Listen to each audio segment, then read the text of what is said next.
These are Clarks desert boots. Boots that men smuggled into Jamaica via coffins. But they are also pretty blatant copies of the boot of Africa. This is the veldtschoen, or the felly. I hope I'm saying that correct. Yes, it does look like the veldtschoen, or the felly, but it has its own design language. You can see that when you're looking at this boot. And if you like that design language and you find the boot striking, you know who you should thank? The Quaker religion, because Clarks has a very deep history with the Quaker religion, and this is a Quaker boot if I ever did see one. And now Jamaica. Look at this concert, absolutely packed. See that man performing right there? That is Vybz Kartel, and he is performing his hit song, Clarks.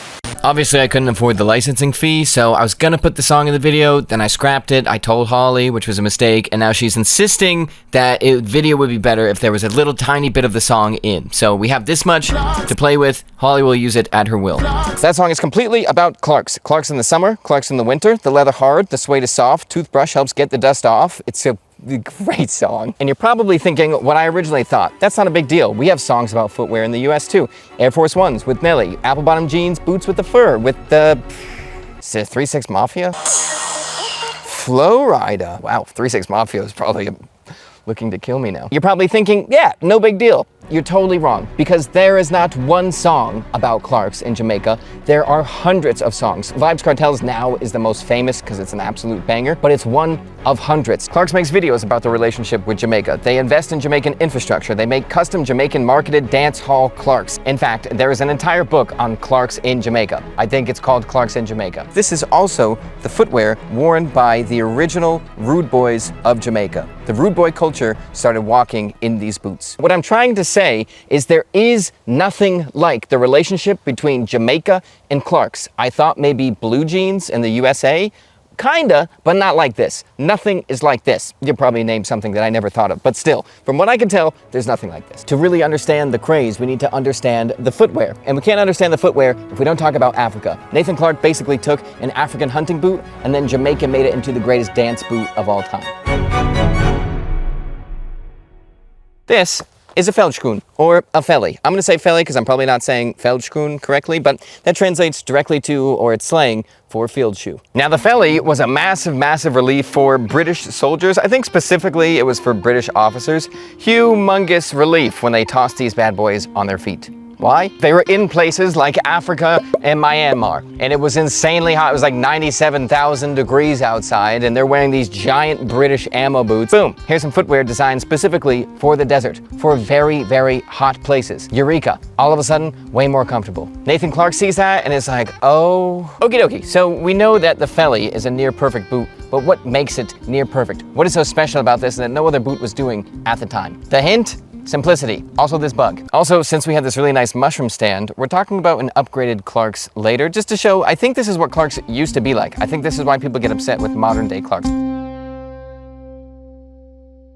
First thing we'll do is go over an authentic felly, and then we'll see what Nathan Clark did to his version of the felly and how it changed things forever. Suede? Are you crazy using nice suede on a South African bush? Not suede. Well, suede, duh. Suede has a little bit of a bad reputation because there's, you know, some people say suede is when the shiny side of the leather is on the inside and the rough part is on the outside. Other people, when they say suede, they mean they split the leather in half and only the rough side on this side is left and the rough side on that side is left. It's very confusing and it's hard to actually nail down what a brand is talking about unless they specifically say what it is, but now brands say rough out to indicate that it's basically the full piece of leather flipped. And rough out or reverse leather, whatever you want to call it, incredibly tough, incredibly scratch resistant. If you're going through the African bush, you want something that can handle briars or really, really tough stuff and look new and hold up to it. And then we have stitch down construction. Very, very simple construction. This upper leather flanges out over the outsole right here, as you can see, and then it's just stitched down. It's stitched to this little black line.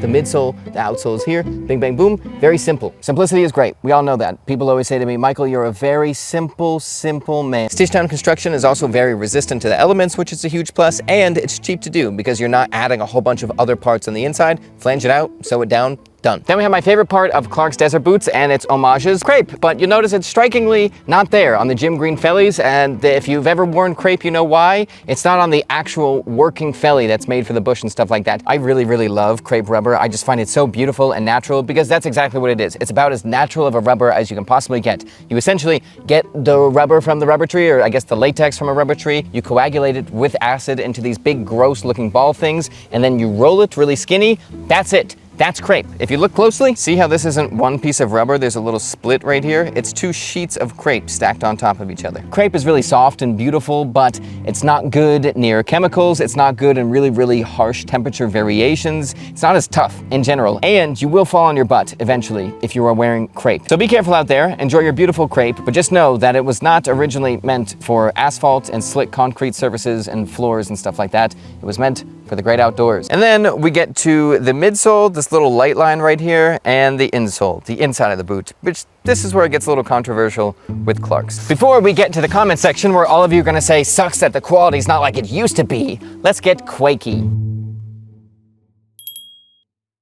What a beautiful day. Oh, are we recording? Hi, John Davis. I play Michael Christie from the Iron Snail series. Great to actually meet you. We're in New Hampshire this time around, talking about limmer boots, a video that I'm sure Michael is gonna have a lot of fun making. It's only possible for us to travel to places like New Hampshire due to our sponsors, like Huckberry, the one-stop men's shop. Are you a men? This is the Proof 72-hour merino t-shirt, the ultimate travel t-shirt. Why? I'm glad you asked. First off, it's wool, so John Davis isn't gonna get all stinky-winky when he's outside all day. I haven't washed this shirt yet. I've been in New Hampshire for 3 days, so that has been fantastic. I should have actually brought the Proof 72-hour t-shirts that I have at home, because I've had those for like 3 or 4 years since we first started getting sponsored by Huckberry. I wear them as my base layer in the winter. I wear them when I'm exercising. Most of the time when I'm exercising, because they don't get all smelly, especially at the end of a run or something like that. T-shirt material reserved for cotton, because it was impossible to make a next to skin soft, lightweight, incredibly strong fabric out of wool before. So if you've ever sweat, you've ever run, you've ever been outside, you've ever rode your bike, you've ever hiked, I highly suggest you check out the link in the description. Thank you, Huckberry, for sponsoring this video. One-stop men's shop, Pedro Pascal. Admittedly, I knew absolutely zilch about the Quaker religion when I started this video, so I was like, oh, I know where I can start. Quaker Oats, because that's obviously a Quaker company. Nope, turns out that's not true. That's a lie. Blew my mind. Is that legal?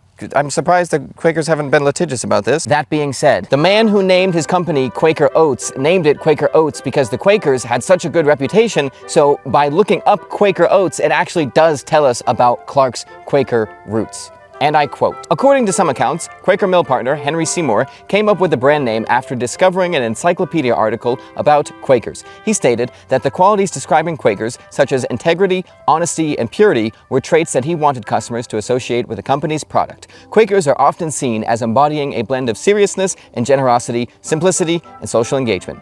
Boom!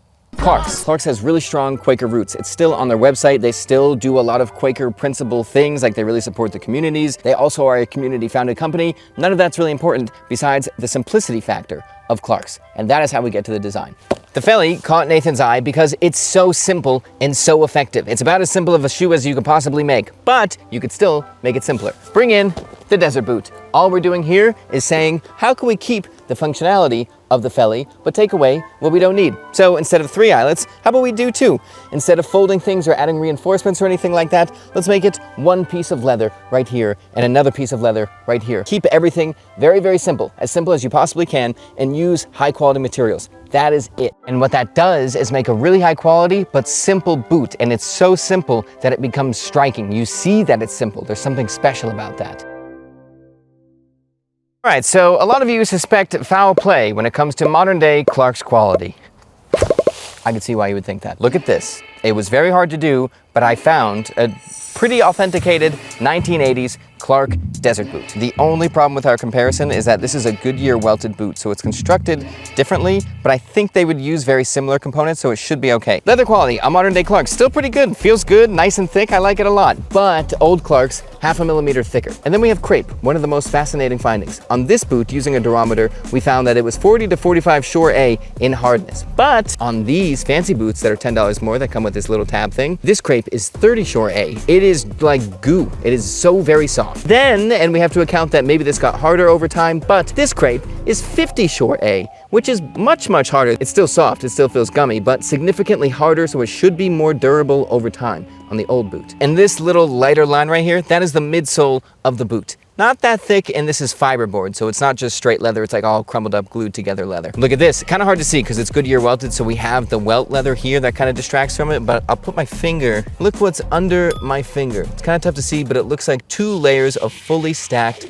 leather midsole. So it's much thicker, much stiffer. The insole here appears to be thick natural leather, the insole here does not. It's a little thinner, and I think it has a little cushioning on the bottom, but definitely thinner. This is not the best sample size. We have one boot that doesn't use the exact same construction, so there could be variables, but looking at this pair on eBay that the guy's trying to sell for like $8,000. The leather looks thicker and the midsole also looks thicker. Vintage ads looks thicker. Anyways, all of that contributes theoretically to why people say modern day Clarks feel different. They don't necessarily say they break down faster, but they feel different. And that would be because the insole is not as thick, the midsole is not as thick, the leather is not as thick, and the crepe is softer. But remember the midsole I was talking about? This Clarks old one, about 2 times thicker? Guess what? The Astorflex midsole is about 2 times thicker than modern Clarks. The leather thickness is about the same. The crepe hardness is about the same. The insole thickness I couldn't measure, but I'm assuming it's about the same. It also has a little bit of foam. So, it accurately, if you want to get as accurate as I suppose you could probably get, Astorflex Chukkas are closer to original Clarks desert boots. After all that being said though, I still really do love Clarks desert boots. They're just iconic. I like mine a lot. I'm gonna wear them to the ground. So if you want them, I suggest you get them. I think they are cool. Whew, okay, now the grand finale where we put absolutely everything together and find out why they are popping off in Jamaica and why they have been since the 60s. Keyword, rude boy. When the desert boot touched down in the US, it was basically an instant success because we're just off the back of World War II.